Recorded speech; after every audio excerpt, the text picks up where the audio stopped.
Bitcoin is a cryptographic currency. Bitcoin can be thought of as a commodity similar to something like gold, except it exists purely in the virtual realm of the internet.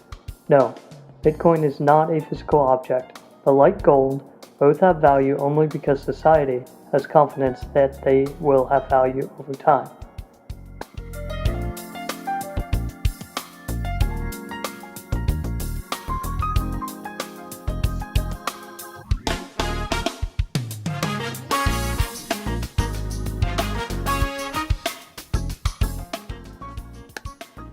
Currently, credit cards are a popular infrastructure for online purchases, but there are actually extreme costs for a transaction in this manner. It is slightly complicated, but essentially you are taking a loan from your bank, and likewise the seller is taking a loan from their bank by assuming your bank will eventually pay back their bank. This means both you and the seller end up paying for the mediation and risks the banks encounter during a transaction. This cost can be as much as 30 cents per transaction, if not more. Bitcoin eliminates this cost by taking the banks, the third-party overhead, completely out of the picture.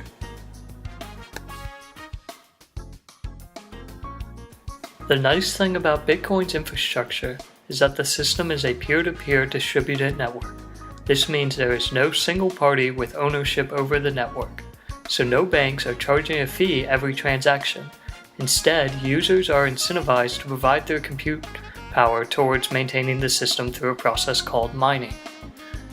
In mining, users are providing their compute resources to verify new transactions as real transactions. The miners are building a globally distributed log of verified transactions. This log also defines who owns which coins. In this way, miners are providing the backbone for the system. By participating in the mining process, miners are rewarded with new bitcoins for their work. This is how bitcoins come into existence. Once a block of transactions is verified and some complicated math is solved by the miner is then rewarded with new bitcoins. But there is still a question about whether or not Bitcoin is secure, especially with recent events shaking confidence in the system. But the infrastructure does have the potential to be as secure as any other online payment system. It can be argued that credit cards are just as prone to attack. In any system, there will always be malicious attacks, making the discussion about security less relevant.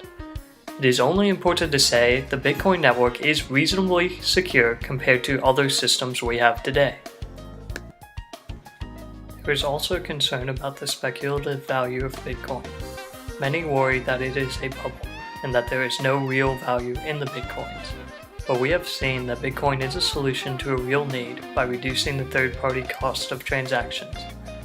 And as vendors and consumers continue to grow frustrated with the popular system with third-party banking, we may see Bitcoin continue to grow in usage and value. We are already seeing more vendors recognize Bitcoin as a valid tender. There have even been a few cases where houses or cars were up for bidding via Bitcoin. So while the value of Bitcoin may be overflated and speculative today, it is unlikely the value will just drop to zero.